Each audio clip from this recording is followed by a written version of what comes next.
Hello, today is Tuesday, January 10th, and welcome to Commissioner Carr. My name's Dustin Zarni. I'm the Democratic Elections Commissioner in Onondaga County, and welcome to my weekly, I don't know what to call it, Facebook Live current events show that I do every week to give you a little brief rundown of this week's of election news. Today, we're talking about the Democracy Days, Day S, 2 days of bills in the New York Senate, opening up the 2023 session, as is the tradition of the New York Senate to expand on and protect our democracy in the first couple of days of session. And this is a wonderful tradition. Many of this goes back to 2019, 2019, which was when the New York legislature became Democratic, fully Democratic, both in the Assembly and Senate, and of course we had a governor. On 2019, on the first day of session, they passed early voting. They passed universal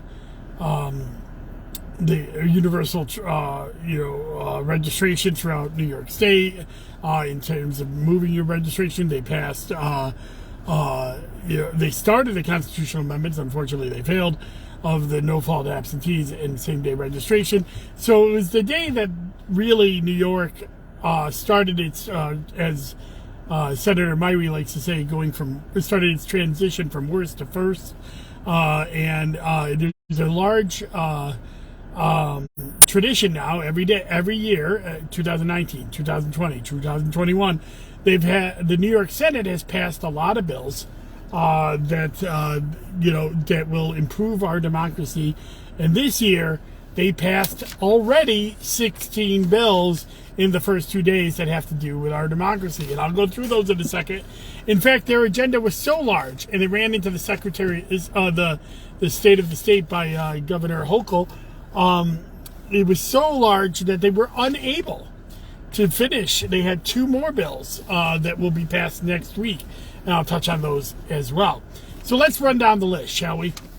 The first bill, S263, prohibited deceptive practices and suppressions of voters and increased the penalties and violations for the elective franchise. That meant that if you participate in voter suppression, it is now a felony. By the way, that bill passed with bipartisan support. And that passed on January 9th. So all these first bills passed on January 9th. S616, which relates to the furnishing of money or entertainment to introduce attendance at the polls. What that bill did was it made it legal to give water to people who are waiting in lines at the polls. So you still can't, do entertainment or bribe anybody, but it made it legal to give water at the polls, unlike other states that made that illegal in the last few years. S242, establishing portable polling places. This is sponsored by our own Rachel May. She has tried. This bill has actually passed 3 times in the Senate. It hasn't been addressed in the Assembly. This will allow for, in addition to your regular sites that you have for early voting, if a Board of Elections wishes to do so, they could have polling places that are only open for a couple of days, instead of the full 9 days, and be able to move around, so the portability isn't like a truck. Although, why not? We could have a Winnebago of voting, but no, it's not. That's not what it means. It means they go around for smaller periods of time throughout the early voting period. Regulates public S657. This is regulates public data maintained by county and city boards of elections. This is the election database that many stat nerds and election nerds like myself have wanted. It would be a statewide database of data at SUNY, and people who needed election data could go to one stop for all of the 62 counties in New York.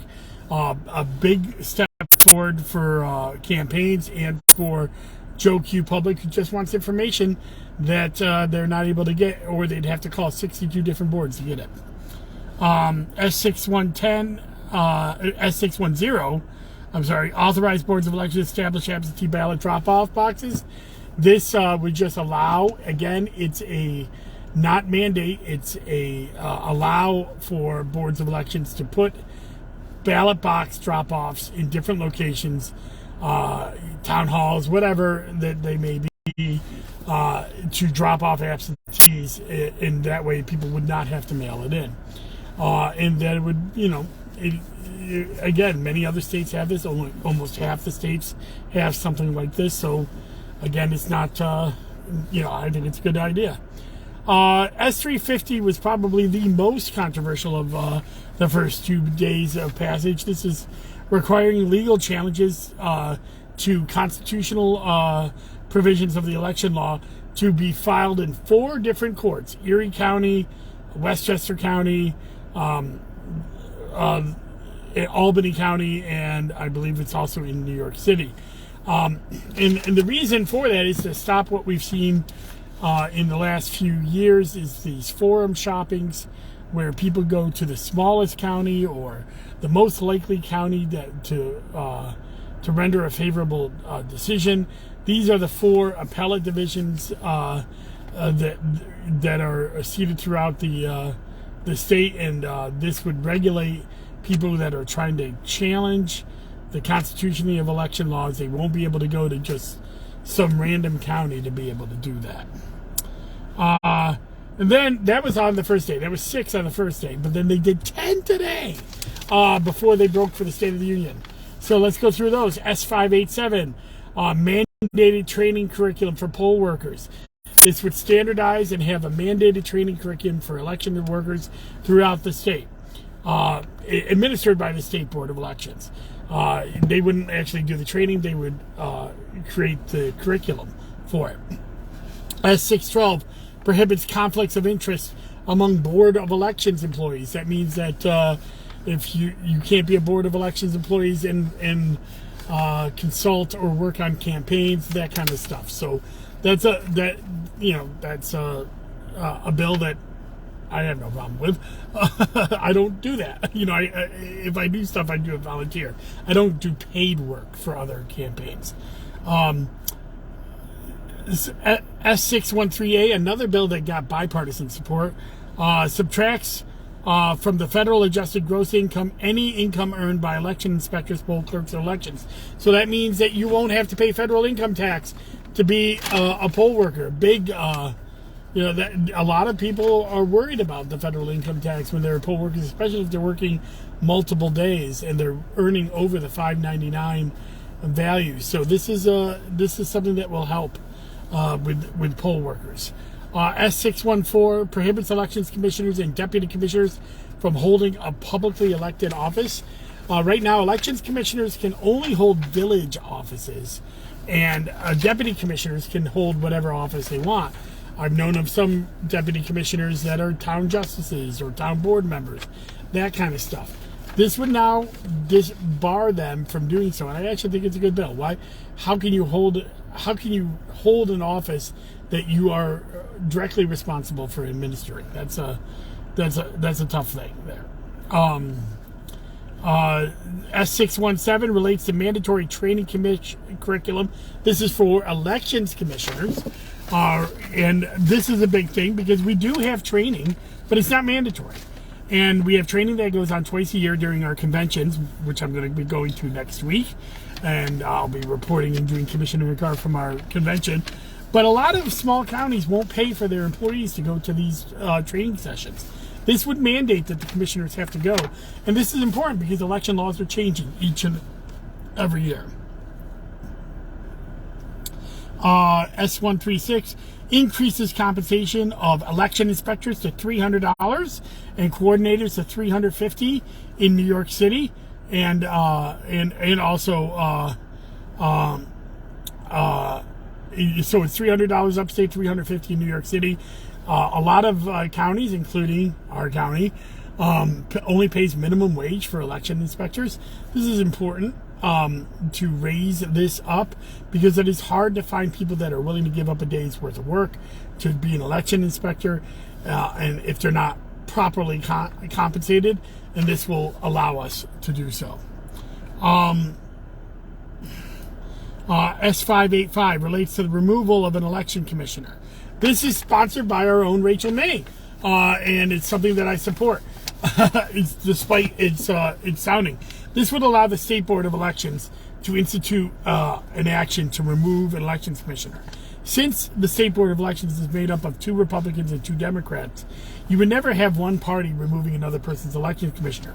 However, we have had many cases over the last few years where an election commissioner should be removed. Either they're not working, they're not at their office, or they're not, or we saw that there was an elections commissioner that was indicted for absentee ballot fraud and still allowed to stay on the job in Rensselaer County until he pleaded guilty. So this is where the State Board of Elections can come in and remove somebody,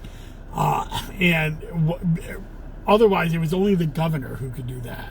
And the governor doesn't always, the governor's busy. They're going throughout the state. They don't have time to do this. This will add a stick to the election commission process, and I think it's important to hold us accountable. It's something that I've advocated for, and I'm glad that Senator May put this into action. And then S609 allows for split shifts for election inspectors and poll workers. This makes it clear that you are allowed to do split shifts if the county boards are able to put in a program. It's a may, it's not a shall. Again, it's permissive. That means that there was some question about in New York City whether they could do split shifts, and in other areas, and they can. Now this law will make sure that they can do so. S611 makes the commissioners full-time employees of the board. Very important thing. Most commissioners are full-time in New York State. People don't understand that we are actually working all year round, every year. But there are, a handful of boards, about a dozen boards that have part-time commissioners, and this will make them full-time. Look, there's a lot of work at boards of elections now. Having part-time commissioners that get paid a very small amount to just show up when they want, that is not the way that our New York elections, can run anymore. So this is important, but it's also important to protect commissioners. Often we have heard of threats from legislatures that they were going to reduce the pay or make somebody part-time if they didn't toe the line that they want. This will protect against that. And S619, the last one that was passed today, this was reforming the New York City Board of Elections. I'm not going to get into this too much because there's a lot of moving parts of this, but this is basically recognizing the fact that the New York City Board of Elections is made up of 5 different counties, and instead of having 10 different commissioners, 2 from each county, it's reducing it, I believe, to 4 different commissioners, and they're appointed as from a citywide pool and not from each and every county, which would mean, and it would also mean that the bill sponsor says, and I'm not taking position on this, the bill sponsor says that the commissioners, the 4 commissioners will be able to run it more efficiently, and the executive staff of the New York City Board of Elections would have a more direct line of communication. Finally, there are 2 more bills that are not passed. They will be passed probably on Tuesday. They were both bills sponsored by Senator John Mannion, again, our senator here. One bill is relating to mandatory minimum staffing. This is for boards of elections. This would affect about 15 to 20 counties, including Onondaga, statewide, that have a ridiculously low amount of employees for the amount of work we have to do. Many times counties won't properly staff boards of elections, so this sets a floor, not a ceiling, but a floor of the number of employees that you have to properly run an office. The way they made that is they did 6 employees as a minimum, and then 2 more employees every time for every 20,000 voters, starting at 60,000 voters. Effectively, this would raise the staffing levels for 17, I believe, and maybe less or more, depending on latest staffing levels of boards of elections throughout the state. And then another bill by John Mannion, which would mean minimum qualifications for commissioners to be appointed to their office. That they either had and this would actually affect no commissioners that are locally or are currently serving, because they have experience of running the board of elections that would qualify for them for their minimum qualifications to be reappointed. But new commissioners would have to show that they have some kind of experience running an administrative agency or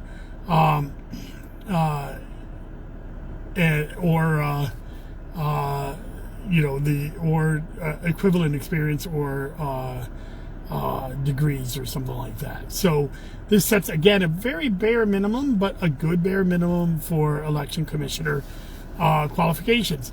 Judith Jerome's in the chat, and she said, who is actually an election commissioner's boss? It's a good question. We don't have one. And that's why we need regulation. I mean, in a sense, our bosses are the parties that nominate us, and the county legislators that appoint us have a dual role in appointing us. However, when we are appointed, much like an elected official, we are subject to our own rules and ethics, and also subject to working together with our other side. So we self-police in that way, but we also do have to run every 2 to 4 years for office. So in a sense, there is no one and everyone is our boss. We're much like a mayor, a county exec. The people who put us in office can take us out of office. But again, as I said before, the only person that can remove an elections commissioner is the governor. Rachel May's bill about removing elections commissioners using the state board as a mechanism is a welcome change, and would hold more elections commissioners responsible. So those are the 16 bills that were passed. 2 more bills that will hopefully be passed on Tuesday. A big democracy day for the New York Senate. So what happens now? Well, all these bills, the Assembly does not on elections matters. In fact, they usually act later on in February or March when it comes to elections matters. So over the next few weeks, months, if you like some of these bills, you should be talking to your current Assembly members and asking them to vote for it and support the Assembly same as. I will probably do a blog on this sometime tomorrow, posting the links to all the bills and everything else. So check it out at DustinZarni.com. Big bills that are coming through, and I'm really excited to see if the Assembly will take these up. So that's all really I have for Commissioner in the Car today. On Thursday, I'll be doing a Zoom with Zarni with Jeff Weiss of New York University. He's a law professor. He's also one of the statewide best experts on redistricting. He will be talking about the state of redistricting. No, it's not over. It may be here until the next time we redistrict. We'll be talking about the Assembly redistricting, and we'll be talking about the various court cases that are going on throughout the state. We won't be talking too much about the Onondaga court case because I'm a party to that, so I can't talk that much about that until rulings come in. And then on this weekend, I will be finishing up my look back at the 2022 general election. I'll be looking at Election Day and overall turnout for 2022 general election. Last week, I did early voting and absentees, what I call alternative voting methods.